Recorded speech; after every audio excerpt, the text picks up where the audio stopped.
Compañeros, muy buenas noches. Buenas noches, doctor. Mil disculpas, ¿no? Creo que me demoré. Justo estamos por unos 10 minutos de rigor. Sí, Buenas a noches pesar con que ya no se todos. aplica. Buenas noches, doctor. Buenas noches, Doctor, compañeros. muy buenas Buenas noches. noches, doctor. ¿Cómo le va? Buenas noches. Doctores, buenas noches. Con todos.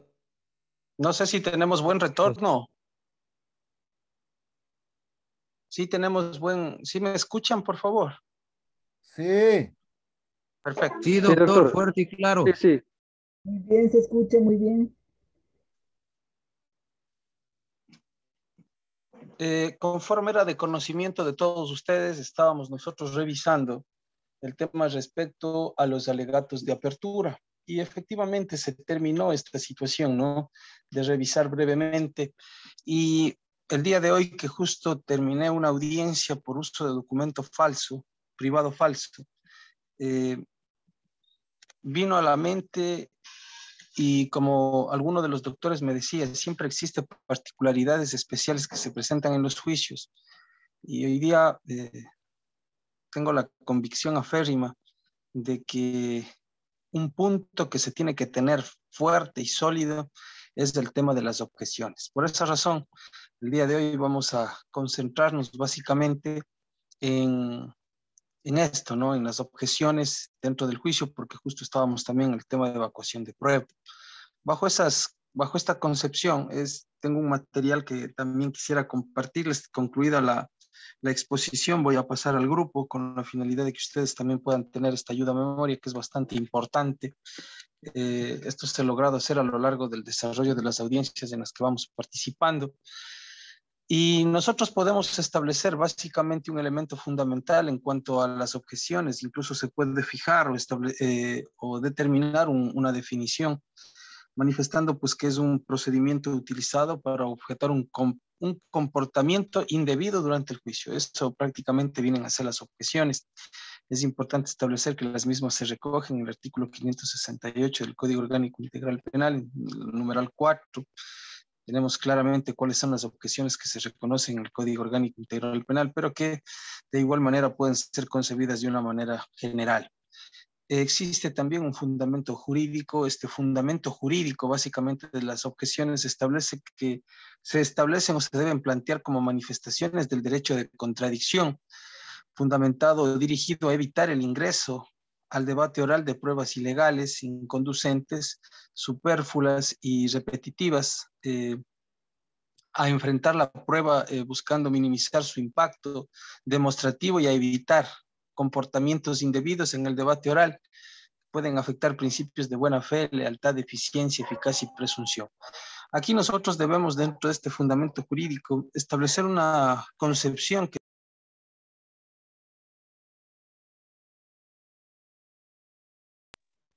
básicamente me referir a que estas objeciones, ¿por qué se establecen o se manifiestan como un derecho de contradicción? Porque lógicamente la contradicción es la que nos permite, pues en este caso, atacar lo que se pretenda incorporar dentro de la causa, y justamente esta posibilidad de ataque es lo que se puede plasmar o entender como el principio de igualdad de armas dentro del proceso. Y es importantísimo establecer pues, que para el establecimiento de objeciones nosotros no debemos generar argumentaciones indebidas o innecesarias. Las objeciones tienen que ser concretas, fundamentadas sí, y sobre todo técnicas, ¿sí? Porque básicamente, como hemos referido dentro de esta fundamentación jurídica, un elemento fundamental es eliminar estas pruebas ilegales. Ilegales sabemos, ¿no? Aquellas que van en contra del sistema previsto por el legislador específicamente o del procedimiento establecido en la norma como tal. Estos elementos de prueba básicamente deben ser atacados, porque si nosotros no lo hacemos, nadie lo va a hacer.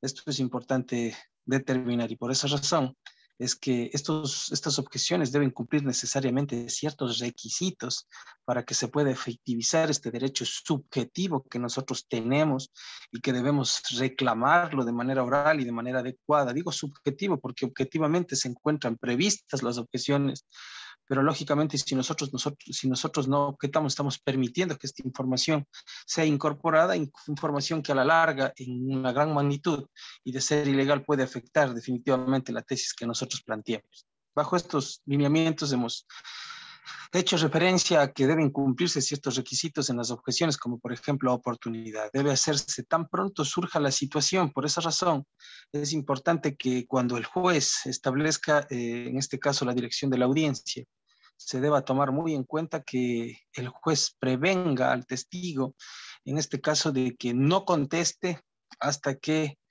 se escuche si existe objeción o no, y de escucharse el particular, pues y autorizar que el juez dé paso a que se conteste, lo haga. Este punto pareciera que es intrascendente, un elemento trivial, pero en realidad se vuelve fundamental en el fondo.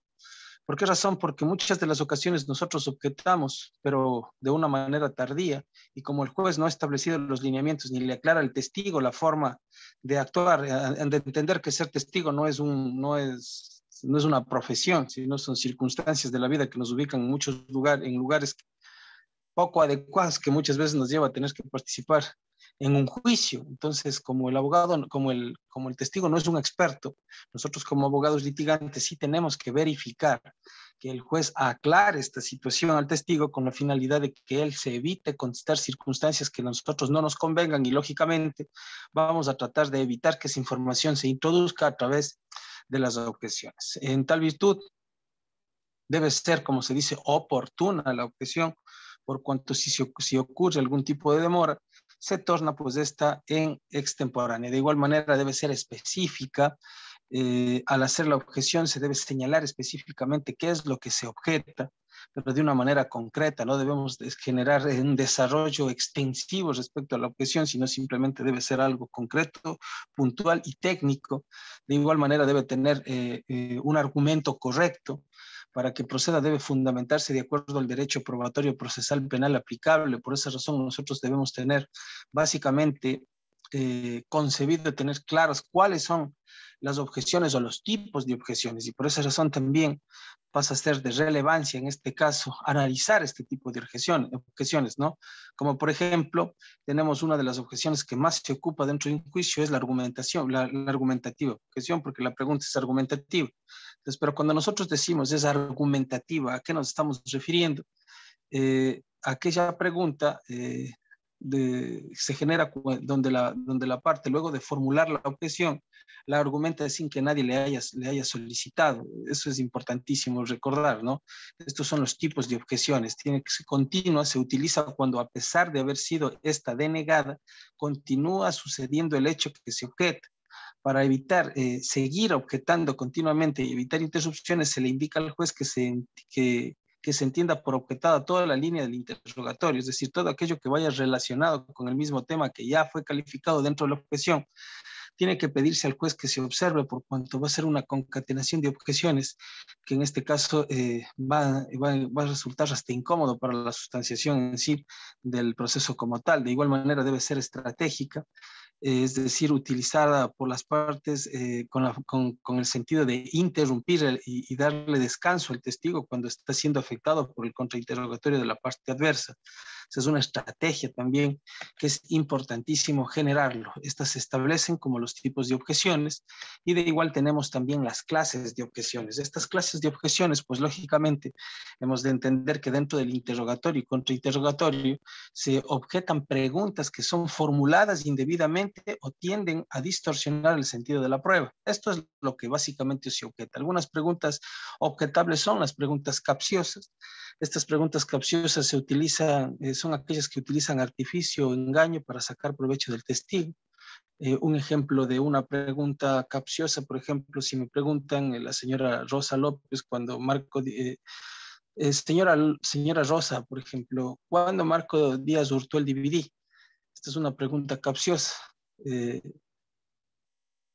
porque si nosotros establecemos, por ejemplo, qué distancia se encontraba usted de esto, o de qué lugar pudo observar, o en definitiva ubican al testigo en una situación que puede tranquilamente caer una contradicción. También hay las preguntas irrelevantes o impertinentes, son aquellas que no guardan relación con el objeto del proceso. Eso es de conocimiento general, como por ejemplo, señor Luis García, ¿a qué hora comienza a trabajar usted por las mañanas cuando él va a rendir un testimonio respecto al cometimiento de un robo, por ejemplo? Preguntas sugestivas. La pregunta es aquella pregunta que sugiere una respuesta. El testigo debe declarar abiertamente sobre los hechos. Esto es algo puntual, ¿no? Porque, por ejemplo, señora o señor Juan, cuando los amigos que estaban en su casa se fueron a las 10 de la noche, se acostaron a dormir Marco y usted. Es una pregunta que por su sentido establece, pues, o sugiere básicamente una respuesta, ¿no? Es importantísimo tener claro las preguntas sugestivas dentro del sistema de litigación oral, por cuanto sabemos que las mismas, si bien son prohibidas para el interrogatorio, son permitidas en el contrainterrogatorio, ¿sí? Porque en el contrainterrogatorio, lógicamente, lo que vamos a preguntar son circunstancias que respecto a información que ya fue incorporada. Esto es también importante recordar. Las preguntas conclusivas buscan que el testigo acepte una conclusión y no que declare sobre algo. Básicamente, por ejemplo, señor Luis Gómez, Juana, la novia de Marco, no permitió que él manejara la moto para llevarla a usted a la casa. Básicamente esta pregunta, como vemos, pues acepta una conclusión y no se deja que se declare sobre algo, es decir, lleva implícita la respuesta que en el fondo buscamos que se dé. También tenemos las preguntas de opinión. Estas preguntas de opinión básicamente los dan los peritos, pero que sin perjuicio de aquello, pues existe por lo general un desbordamiento respecto a estas preguntas. ¿Por qué razón? Porque nosotros comenzamos a generar, en este caso, preguntas o pedir opinión incluso a los agentes que realizan los partes de aprehensión. Entonces, si nosotros no podemos comprender el alcance de aquello, es decir, que las preguntas de opinión pueden ser, en este caso, establecidas exclusivamente a los peritos, vamos a permitir que cualquier tipo de información se incorpore y sobre todo información que por su naturaleza va a ser subjetiva. Subjetiva en el sentido de que no estamos preguntándole a una persona experta en el tema, por tal razón su criterio va a ser como el de cualquiera, no va a enriquecer o fortalecer lo que por la tecnicidad de la información que se requiere el juez no tiene conocimiento. También tenemos las preguntas confusas, ambiguas o vagas. Son aquellas que no precisan el contenido de la información que se requiere, es incomprensible, distrae o confunde al testigo, como por ejemplo el señor Luis Gómez. ¿Sabe el motivo de la presente diligencia? ¿Qué tiene que ver esto, ¿no? con respecto a lo que tenga en este caso que deponer? La pregunta especulativa crea una hipótesis para que el testigo la confirme o niegue, distrayendo de lo que percibió o recuerda, es decir, induzco en este caso al testigo a circunstancias totalmente ajenas de lo que él sabe y conoce, de lo que vio, percibió y por ende puede dar fe. Esto es importantísimo que nosotros valoremos por cuanto se puede descontextualizar en sí la ponencia o el testimonio de un testigo cierto. Y si es que se comienza o se puede desdecir lo que dice el mismo, vamos a perder el valor el mismo por la falta de verosimilitud que puede tener en sus manifestaciones, como por ejemplo, señor Luis Gómez, no es posible que Marcos se hubiera ausentado en el momento que usted se quedó dormido en el sofá. Bajo esta concepción, pues queda claro esta pregunta. Otra circunstancia, la pregunta argumentativa. Su contenido lleva o infiere una deducción lógica para que el testigo lo confirme o lo rechace. También podemos decir que estamos frente a una pregunta argumentativa cuando se expresa la teoría del que pregunta y enfrenta el argumento contra el testigo, como por ejemplo, cuando en la comisaría se le mostró la foto, ¿supo usted sin duda alguna que el asesino del esposo de su esposo era Marco Díaz? Básicamente aquí nosotros estamos viendo que se genera, que se genera en sí una deducción específica buscando del testigo un sí o un no. Desarrollar en sí su pregunta argumentativa, lógicamente tiene que ser. Tenemos preguntas compuestas, involucra sobre los del testigo de declarar y la respuesta no permite sobre de ellos se pronuncie, es decir, infiere está por lo más el que no permite en este caso establecer la contestación del testigo o poder percibirlas para objetarlas, ya que la información que introduzca pues lógicamente puede ser a modo de una pregunta dentro del testimonio que rindió. Y esta situación pues puede generar en sí un elemento negativo para quien está, por ejemplo, en el contrainterrogatorio, por ejemplo. Si es que algo no dijo o algo no se dijo dentro del testimonio principal, pues nosotros no vamos a querer, si es que somos en este caso los procesados, no vamos a querer que se incorpore información que ya no se dijo inicialmente, pues hay que tener mucho cuidado en esta situación. La pregunta repetitiva también es cuando la pregunta ya se hizo y se respondió. Esto es básico, no es necesario ni siquiera poner un ejemplo. Tenemos la pregunta tendenciosa, es cuando se conlleva afirmaciones que el testigo ha negado o negaciones que el testigo ha afirmado. Y la pregunta impropia cuando vulnera la dignidad del testigo o la contraparte. Básicamente, en base a esta situación, nosotros vemos pues en sí que este tema de las objeciones se constituye en a lo que significa o puede significar en sí la defensa misma dentro del proceso de evacuación de prueba. Tan valioso, vuelvo y repito, es de que incluso si nosotros llegamos a un manejo adecuado respecto al asunto objeciones, pues evitaremos que información valiosa pueda ser incorporada. Como ustedes pudieron escuchar, incluso las objeciones pueden servir con la finalidad de distraer o darle un segundo aire a nuestro testigo. Esto también es muy importante, ¿no? Esto en cuanto al tema objeciones. No sé si es que podemos abrir a discusión el asunto, podemos poner en contexto la situación, existe alguna situación que tengamos que discutir respecto a este tema para poder ir avanzando con otro asunto. Compañeros.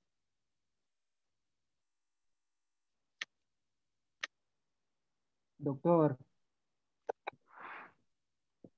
Doctor, ¿cómo está? disculpe, ¿podría por favor repetir lo que dijo de la pregunta impropia? Ya. A ver, nosotros habíamos manejado varios tipos de objeciones, clases de objeciones, ¿no? Entre una de estas, nosotros habíamos hablado básicamente de la, ¿cuál me había dicho? La impropia. Por favor. La pregunta impropia es aquella que vulnera la dignidad del testigo, la contraparte. Sí, es decir, aquellas preguntas que por su naturaleza afectan a quien se le pregunta. ¿Sí? Ya. Esa es la pregunta impropia. Gracias, doctor. Perfecto. ¿Alguna otra situación que podamos colaborarles o que podamos en este caso solventar? Esta exposición está siendo concreta porque les voy a comentar específicamente. Yo acabo de llegar en este momento de una audiencia de uso de documento privado falso, donde, bueno, tuve un resultado óptimo y lógicamente se generó, ¿no?, esta situación muy confuso por parte de los jueces. Lastimosamente, quienes menos manejan el sistema de objeciones son los jueces. Imagínense que no puede un juez coger y Doctor, decir... disculpe que le interrumpa. Buenas noches. Una pregunta. Las preguntas también suelen clasificarse en cerradas y abiertas. Ahora, de toda la clasificación que usted nos acaba de indicar de las objeciones y de las preguntas, ¿cuáles llegarían a ser las cerradas y cuáles serían las abiertas? A ver, eso es muy concreto, ¿no? Las preguntas cerradas son aquellas que buscan, en definitiva, del testigo una respuesta afirmativa o negativa. Sencillo. Y la pregunta abierta es aquella que deja al arbitrio del testigo incorporar la información que sea necesario o suficiente de lo que haya visto o haya percibido, es decir, puede incorporar cualquier tipo de información.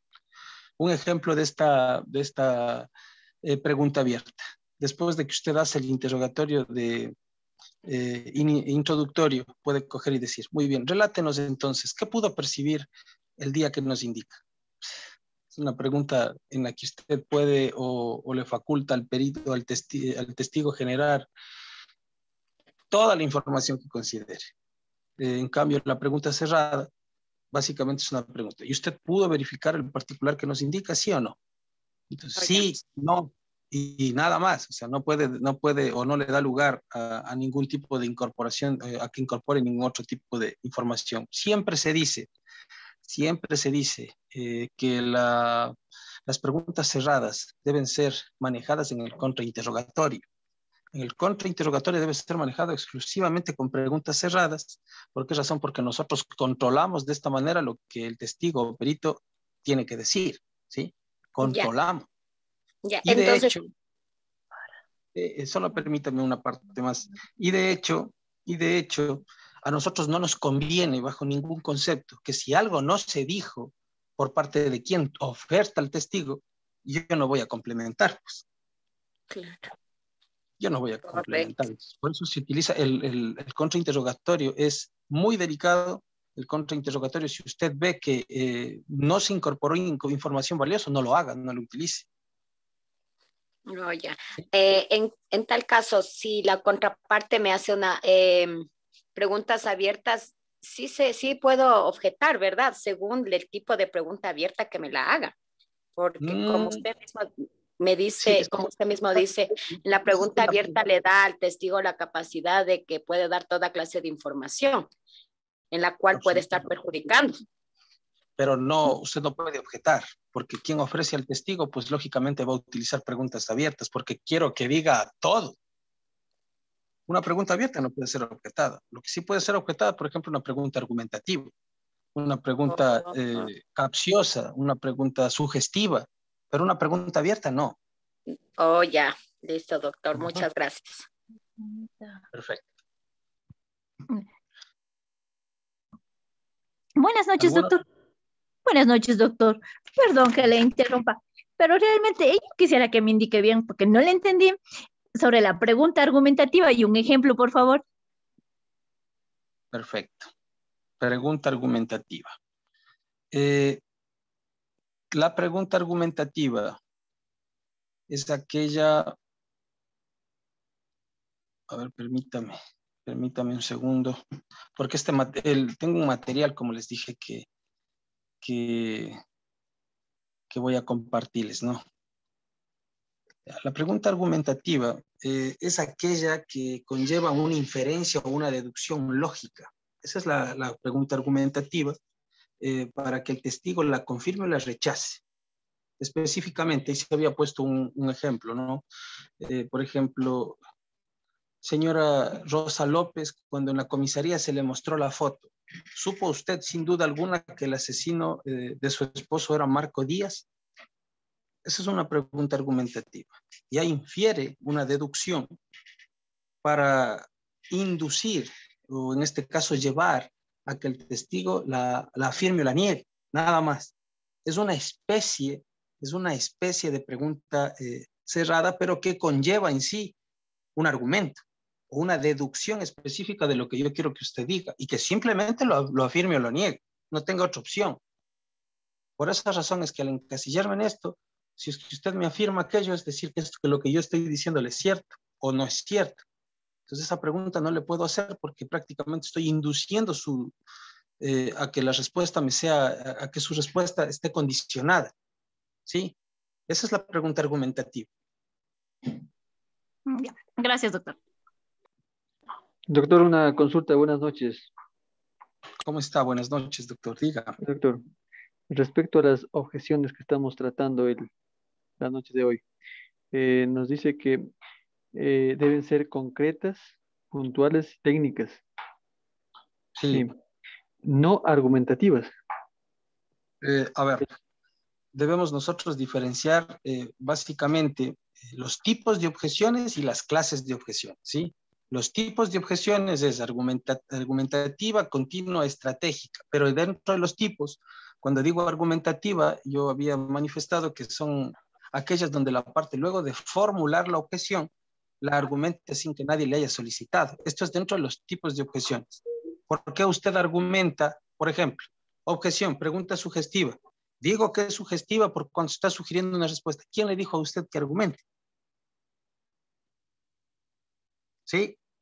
dentro de los tipos, pero dentro de las clases, la pregunta argumentativa es aquella que lleva una inferencia lógica que busca en el testigo una respuesta afirmativa o negativa, dentro de las clases. ¿Sí? Entonces, el tipo está entre tipos de objeción. Usted no puede argumentar si es que no le requieren, y en la clase de argumentación y en las clases de objeciones usted encuentra la argumentativa, pero como una deducción lógica o una inferencia lógica que lo que busca es que usted diga sí o no. Es totalmente distinto. No sé si me comprendió, doctor. Sí, doctor. En esa partecita, no sé si solamente las partes objetan o es que también el juez en este caso puede adicionar algo a eso. No. En materia penal no, en materia civil sí. En materia penal no. ¿Por qué razón? Porque el juez tiene limitado el principio dispositivo para él, ¿no? No puede hacerlo. ¿Por qué? Porque el juez es un tercero imparcial que reacciona siempre a la intervención de las partes. Los únicos que pueden objetar son los sujetos procesales. Si un sujeto procesal no objeta las preguntas, por más argumentativas, capciosas, compuestas que sean, el juez no lo puede hacer. A excepción de las preguntas inconstitucionales, que ahí sí puede intervenir el juez por excepción. Gracias, doctor. Perfecto. ¿Alguna otra situación respecto a este? Buenas noches. Un ejemplo de pregunta inconstitucional, por favor. Bueno, por ejemplo, una pregunta inconstitucional. Déjenme, me hago la idea de una. ¿Usted ha sido sentenciado anteriormente? Una pregunta inconstitucional. ¿Por qué? Porque está refiriéndose a mi pasado judicial. Y el pasado judicial no puede ser en este caso valorado bajo ningún concepto porque rasga, lógicamente, una prohibición que la Constitución determina, ¿no? Esa es una pregunta inconstitucional. Gracias, doctor. Me quedó claro esa distinción. Doctor, buenas noches. ¿Podría tener una aclaración mayor sobre lo que es el tipo de objeción y las clases de objeciones? Sí. A ver, los tipos de objeción son como una sugerencia para establecer las objeciones, ¿sí? En cambio, las clases son la metodología que se ocupa a efectos de efectivizar el reclamo y evitar se incorpore la información. Por ejemplo, si yo digo los tipos de objeción, yo digo dentro de los tipos de objeción, por ejemplo, la objeción tiene que ser estratégica, ¿sí? ¿Por qué razón? Porque se debe utilizar con el fin de interrumpir o darle un descanso a mi testigo, por ejemplo. Si veo que mi testigo está siendo juzgado, con las preguntas yo voy a objetar. ¿Por qué? Porque ese incidente que yo genero le da un espacio de tranquilidad a mi defendido para que piense, así me nieguen. ¿Sí? Entonces, si digo, por ejemplo, debe ser continua, por ejemplo, yo voy a objetar reiteradamente a pesar de que en esa objeción ya me haya sido negada. ¿Pero con qué finalidad? Con la finalidad de interrumpir tal vez la información que se está sacando a mi testigo cuando yo no quiero que dé esa objeción. Yo no quiero que dé esa información. Entonces voy a objetar con la finalidad de que se genere ahí un incidente y en ese momento mi testigo, pues en este caso, reaccione y no dé la información. O por ejemplo, también cuando digo en los tipos de objeción, por ejemplo, yo no puedo argumentar la objeción si es que no me piden. Por ejemplo, usted genera o está realizando un interrogatorio directo, ¿sí? O yo estoy realizando, la contraparte está realizando el contrainterrogatorio y usted coge y me dice, pregunta sugestiva. Muy bien. Usted ya dijo pregunta sugestiva, el juez le califica, ¿sí? Le va a decir, a ver, tenga la bondad del testigo, no conteste, ha manifestado la defensa de la parte actora o de la víctima, que es una pregunta sugestiva. Alguna situación que tenga que decir la contraparte, entonces ahí le van a decir, no, sí, efectivamente la pregunta, pero la argumentación le corresponde a quien le autorice el juez que la argumente. Sí, efectivamente sugestiva porque estoy en contrainterrogatorio y es legal. Entonces ahí le van a decir, argumente, ¿tiene alguna argumentación para sustentar su objeción, doctor? Usted le va a decir sí, no, y recién ahí usted puede argumentar, pero no lo va a hacer sin que nadie le pida. Esos son los tipos de objeción. En cambio, las clases de objeción son aquellas figuras o aquellos medios que factibilizan el sistema contradictorio dentro del decurso de una audiencia para poder impedir, en este caso, la incorporación de información que en este caso pueda ser ilegal, o pueda ser inconducente, o pueda ser ilegítima y demás circunstancias. Pero estas figuras están claramente determinadas en el Código Orgánico Integral Penal, y ahí es donde nosotros hacemos referencia básicamente a las preguntas capciosas. Estas son las clases, ¿no? Las clases de objeción. Preguntas capciosas, preguntas irrelevantes, preguntas sugestivas, preguntas conclusivas, preguntas de opinión, confusa, ambigua, argumentativa, especulativa, etcétera, etcétera, etcétera. Y cada una de estas, pues lógicamente ya nos sirven para impedir, como le dije, la introducción o la incorporación de información que pueda llegar a ser irrelevante. Esa es la diferencia. No sé si es que, doctora, fue posible aclarar el tema. Gracias, doctor, está claro. Doctor, buenas noches. Mi distinguido doctor, le voy a pedir, por favor, un minuto, doctores, solo porque se me está descargando un poquito el teléfono. Solo denme un minuto, conecto y continuamos, ¿sí? Sí.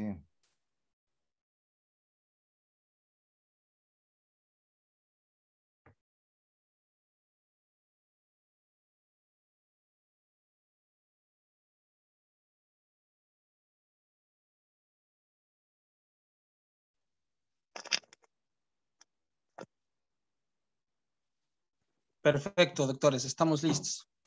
Doctor, buenas noches. Dígame. Ya. Quería saber la situación, la diferencia entre la cerrada y la argumentativa. Y un ejemplo. Gracias, doctor. Perfecto. A ver, estaba yo, para criterio mío, la pregunta argumentativa, pues lógicamente es aquella que, como vuelvo y repito, ¿no? Conlleva en sí, o lleva implícita una inferencia o una deducción lógica, ¿sí? Una inferencia o una deducción lógica, que lo que busca del testigo es una respuesta afirmativa o negativa, es decir, que la confirme o la rechace. Se había puesto, por ejemplo, usted puede poner como una pregunta argumentativa, puede decir, señora o Perico de los Palotes, cuando en la comisaría se le enseñó a usted una foto, ¿supo usted sin duda alguna que el asesino de su esposo era Marco Díaz? Ahí usted establece ya básicamente una inferencia, una deducción lógica, estableciendo pues o provocando que el testigo en este caso acepte o rechace. ¿Qué va a decir? No le reconocí, o si no, sí le reconocí, sí le pude reconocer por la foto. Punto. Esa va a ser la respuesta, ¿no? Y la pregunta cerrada, lógicamente conlleva un elemento igual. ¿Por qué razón? Porque en la pregunta cerrada, lo único que usted va a establecer o determinar es, ¿usted se ratifica haber visto al doctor Agustín Quito en tal lugar? Sí. No. Pero esa la utilizo para el contrainterrogatorio. La pregunta cerrada en el contrainterrogatorio. Jamás va a utilizar usted una pregunta cerrada en interrogatorio directo. ¿Por qué razón? Porque no le conviene. Sí, porque siempre va a ser argumentativa. Siempre va a ser argumentativa porque usted tiene que inducir la respuesta sin una información que se haya incorporado válidamente. Entonces, eso tengamos claro. La pregunta cerrada va a ocuparse en el contrainterrogatorio obligatoriamente, porque en el interrogatorio directo siempre vamos a utilizar preguntas abiertas, porque como vuelvo y repito, la importancia de yo presentar un testigo es que el mismo vaya y diga lo que necesito de la forma en que él pueda decirlo, y para eso tengo que presentarle, pues lógicamente, propuestas que le permitan, o generar preguntas que le permitan incorporar la mayor parte de información. Esa sería Gracias, un poco el tema. Gracias, doctor, me quedó muy claro.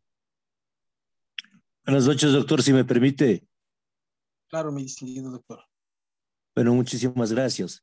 Doctor, con esa claridad que usted expone sin ningún tipo de reserva ni egoísmo, ¿nos podría compartir si usted en su práctica profesional les prepara a los testigos previamente? ¿Y de qué manera? A ver, doctor, eso me parece que es como una como algo obligatorio, ¿sí? Como algo obligatorio.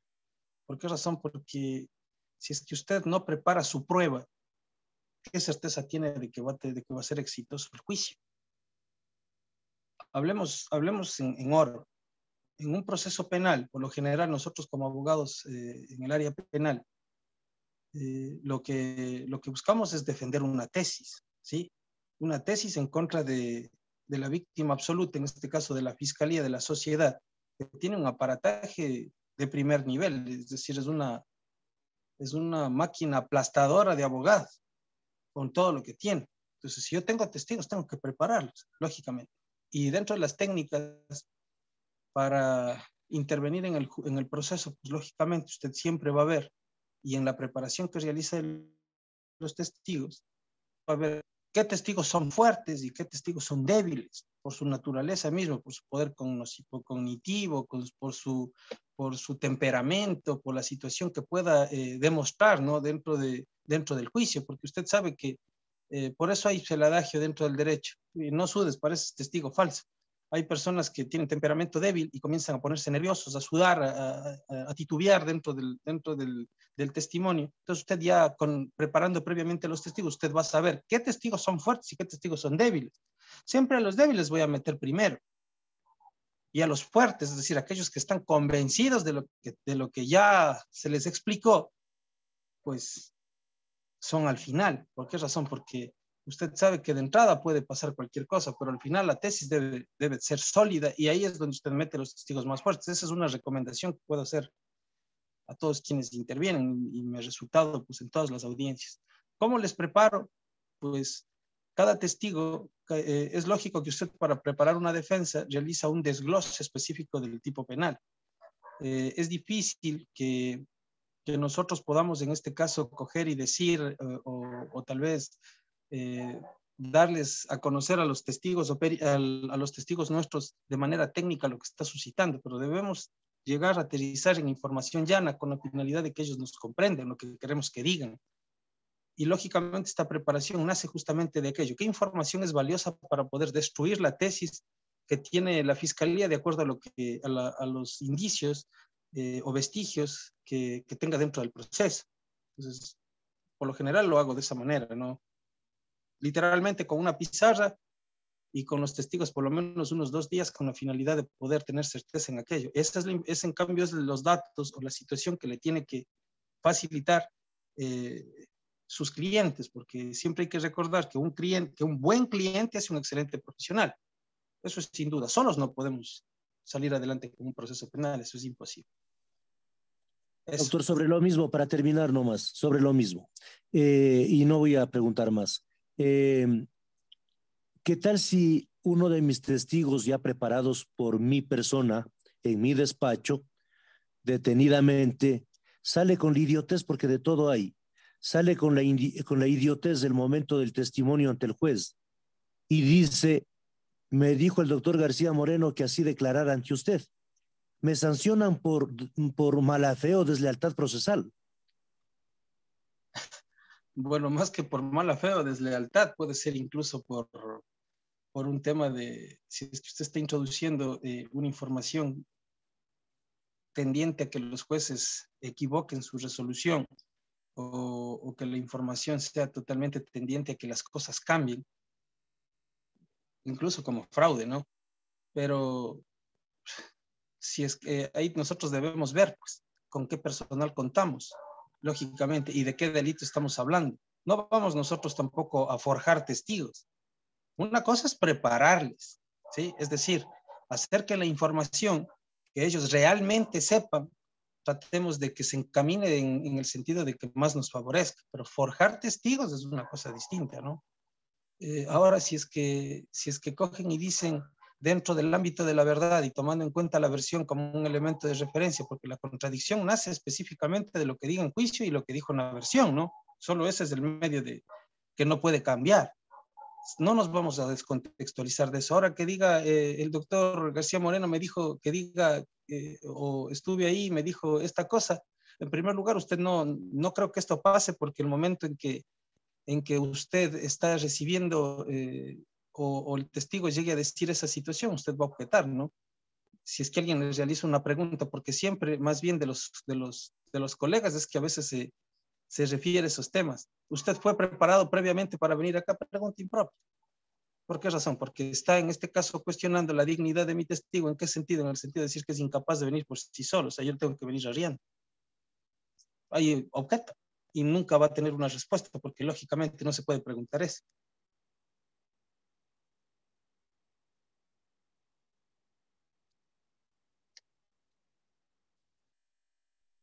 Gracias, doctor. ¿Y cabe ayudarse el testigo con algún documento?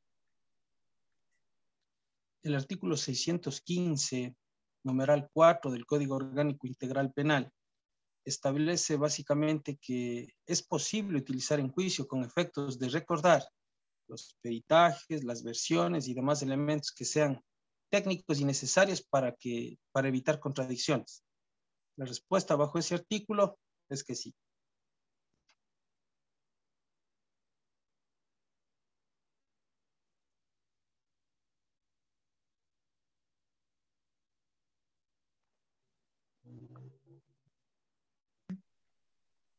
Doctor, perdón, una pregunta.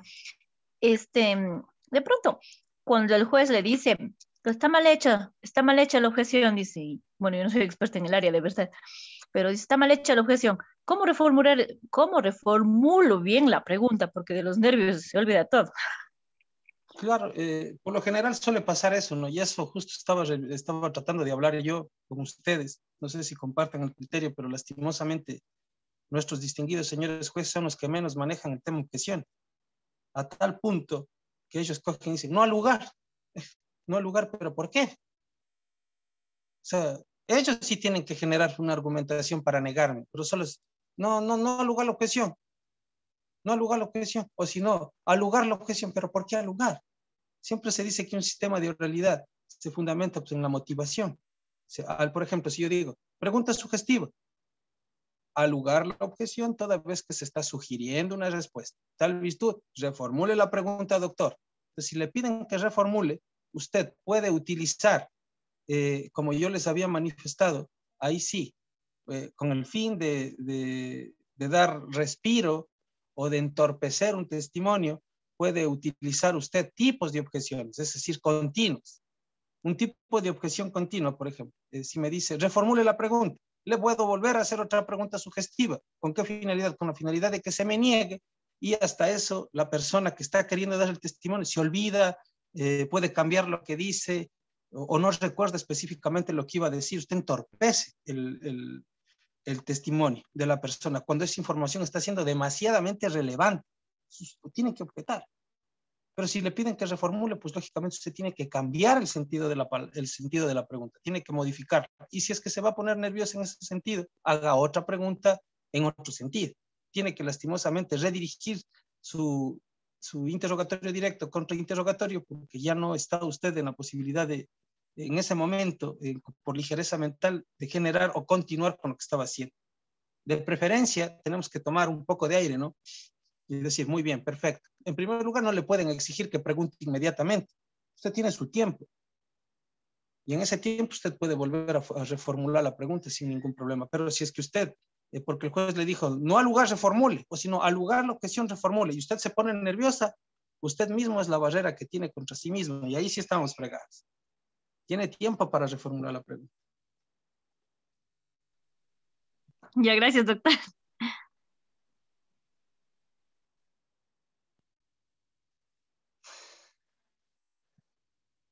Vuelvo y repito, esta información es de mucho valor, realmente importante el manejo de las objeciones, porque en muchas de las ocasiones, por no objetar, permitimos que se incorpore todo tipo de información que a la final los tribunales valoran de manera parcial, total. Hoy día sí me di cuenta de que en definitiva estamos nosotros en un sistema de justicia manejado por administradores de justicia que lastimosamente, so pena de cualquier circunstancia, y total, tomando en cuenta que esto está grabado, ¿no? Deja mucho que decir respecto al conocimiento de nuestros administradores de justicia. Por eso dice, solo el juez que conoce duda, pero ¿y cómo le haces dudar a un juez en el Ecuador? O sea, tan complicado porque a veces no comprenden lo que a veces se les quiere decir. ¿Por qué? Porque si usted utiliza términos demasiado técnicos a un juez, o sea, no, a veces se sale de mi comprensión, de mi entender, de mi comprensión, ¿no? A veces no entiendo cómo un juez puede coger y decirnos eso. Pero así ocurre. Entonces, compañeros, no sé si es que tenemos alguna pregunta más respecto a este tema. Parece que es bastante claro. Bueno, de hecho, estamos en un diplomado, ya es gente o profesionales que han pasado el pregrado, todos somos abogados. Por esa razón debo suponer que es de fácil entender. Este material voy a pasarles en este momento, por favor, por el chat, con la finalidad de que ustedes le tengan, puede que les sirva. Y de igual manera la sentencia que quedé la semana, la preparación de la audiencia que quedé la semana anterior, también les voy a pasar. No sé si estamos de acuerdo. Gracias, estimado doctor, para que nos Sí, pueda doctor, estamos de pasar esa acuerdo. información. Perfecto. Compañeros, doctor, permítame, le pido mil ustedes. disculpas. Le pido mil disculpas, yo no me conecté un día X la semana anterior. ¿Cómo le fue en la audiencia del neonato? Sí, muy bien, muchas gracias, doctor, por la pregunta. Si sabían ustedes, yo les dije que el proceso estaba, en este caso, siendo llevado a cabo por una tentativa de asesinato, ¿no? Entonces, luego de las tesis que manejamos, por eso quería compartirles esa defensa, el Tribunal de Garantías Penales con sede en el Cantón Riobamba sentenció a la persona por tentativa de homicidio y le interpuso 2 años. Sí, es una tesis, un resultado bastante bueno porque estábamos 2 años per se 18, entonces, o 16. Entonces estamos, me parece que bien, en la medida de lo que digo, ¿no? Excelente resultado. Y con 2 años, ¿cuánto tiene que cumplir? ¿Las 2/5 partes? Bueno, el 60%. El 60% actualmente. Aunque no sé si los delitos contra la vida estén incorporados dentro de los delitos que ya no permiten prelibertad.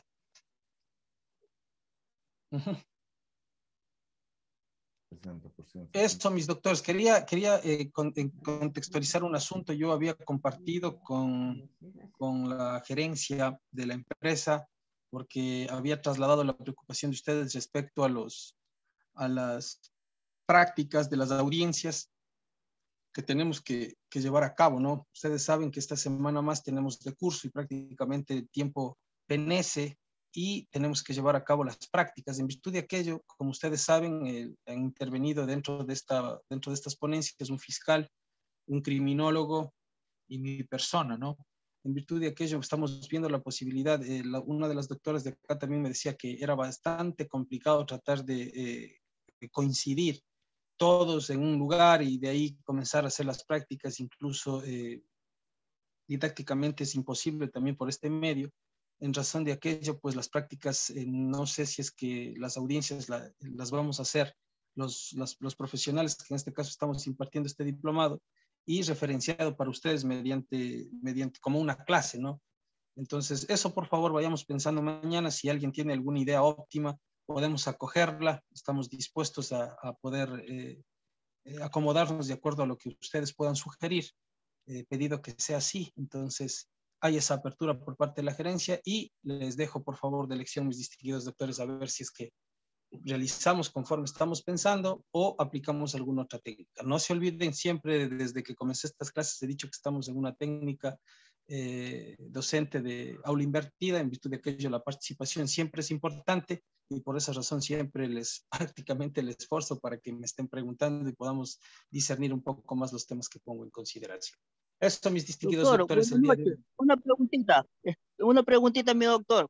Claro. En la pregunta, ¿usted qué nos sugiere? Por ejemplo, tiene más conocimiento en un asesinato y un caso de una violación. ¿Qué preguntas más o menos podemos nosotros preguntar que sean más concretas para ganar un caso, más o menos? En un asesinato. En un asesinato, ya. Un asesinato.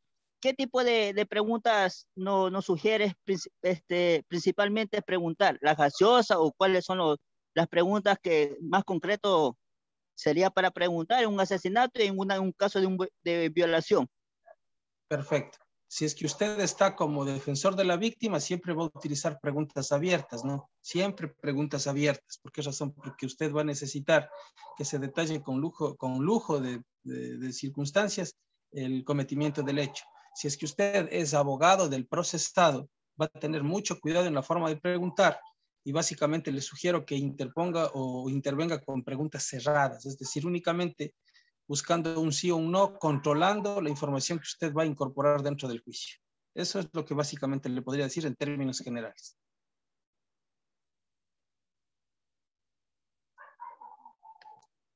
Eso, mis doctores. Entonces, les agradezco mucho el día de hoy. Me parece que con este tema de objeciones vamos concluyendo y mañana vamos a tratar de revisar las resoluciones que uno de los doctores también me había pedido que lo haga. Entonces, doctores, creo que estamos de acuerdo. Buenas noches, doctor. Mil disculpas la interrupción. Claro, dígame, doctor. Me cabe una duda al respecto. ¿Viene con coraje? No. No. Ay, dígame, ya, vamos. Ñañita, yo decía. ¿Dónde va? Ya. A Totori. Por favor, compañeros, si es que es posible, apagamos los micrófonos. Doctor, tenía una pregunta. Alguien tenía una pregunta.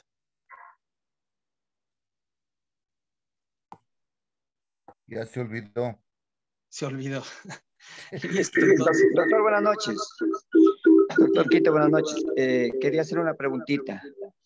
Claro. ¿Qué recomendable es una audiencia que como actor se acoja al derecho al silencio al que estemos nosotros defendiendo? Listo. A ver, es una excelente pregunta, ¿no? Porque este tipo de dudas no únicamente es que se generan en el curso, sino que también prácticamente existen argumentos dentro de audiencias y es mejor a veces confundirnos en un curso para evitar hacerlo en la práctica. En primer lugar, el derecho al silencio es un derecho constitucional reconocido al procesado. Al procesado. Solo el procesado puede acogerse al derecho al silencio. La víctima, no. ¿Sí? Entonces, si usted está con la víctima, no puede hacer que se acoja al derecho al silencio. No puede hacerlo. Lo que la víctima puede hacer es no participar de la diligencia, pero no rendir o dejar de rendir el testimonio. Si es que va a la audiencia y le dice, usted está aquí, entonces tenga la bondad de rendir su testimonio, va a tener que rendir el testimonio. ¿Sí? Pero no puede acogerse el derecho al silencio. Si es usted abogado del procesado, ahí sí tiene usted una doble arista de posibilidades en cuanto a la intervención de la persona procesada. Usted puede hacerlo en base a un sistema de defensa pasiva. Este sistema de defensa pasiva le faculta a usted permitir que su defendido se acoja al derecho al silencio, que constituye negativa pura y simple. Y también otra forma de intervenir, en este caso del procesado dentro del juicio, mediante una defensa activa, es rindiendo testimonio. Este testimonio, como todos sabemos, se lo rinde sin juramento, y al rendirse sin juramento, se constituye un medio exclusivo de prueba. Es decir, el testimonio del procesado por sí mismo no puede constituirse en prueba de sí mismo. No puedo yo mismo generar prueba en contra de mí mismo. Hay muchos jueces a veces que con el testimonio del procesado le sentencian, cuando el artículo 509 del Código Orgánico Integral Penal dice que así el investigado, el procesado, se inculpe. No es suficiente para que, o no mengua esto de que la Fiscalía tenga la obligación de probar la responsabilidad y materialidad de la persona respecto a la participación en el proceso. Eso es lógico porque aquí se deja de manifiesto que el principio de autoincriminación que la autoincriminación se establece como un elemento inconstitucional, un elemento prohibido, ya que si nosotros lo legalizaríamos, se menguarían en sí los efectos del principio de inocencia o del derecho constitucional de inocencia. ¿Sí? Entonces, eso es importante dejar claro.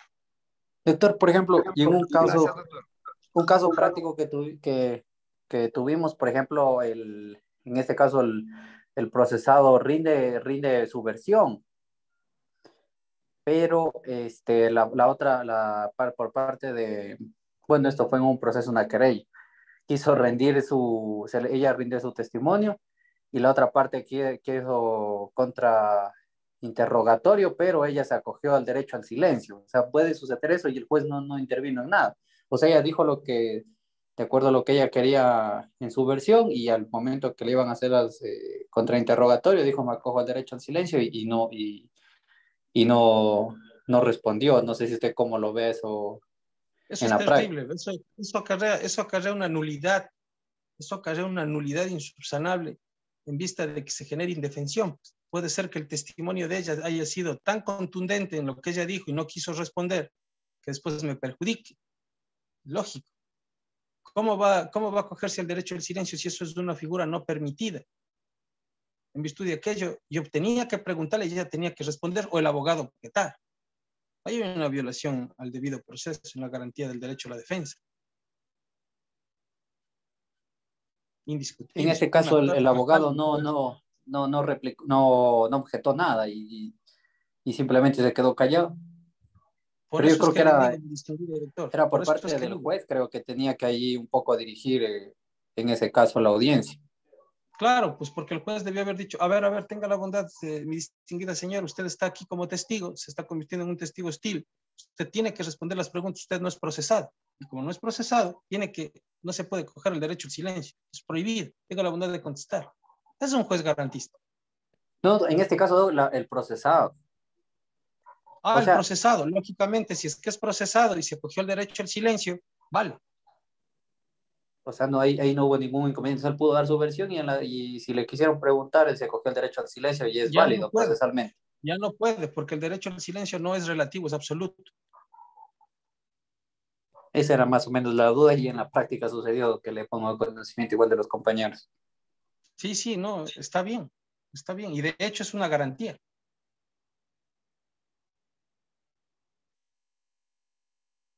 Sí, correcto.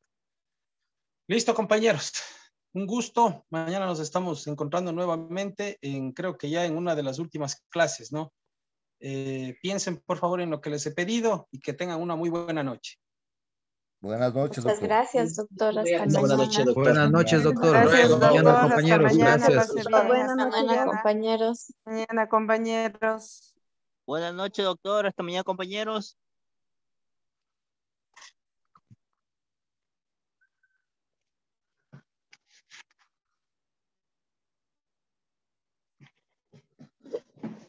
¿Ya saliste? Vamos a colarlo.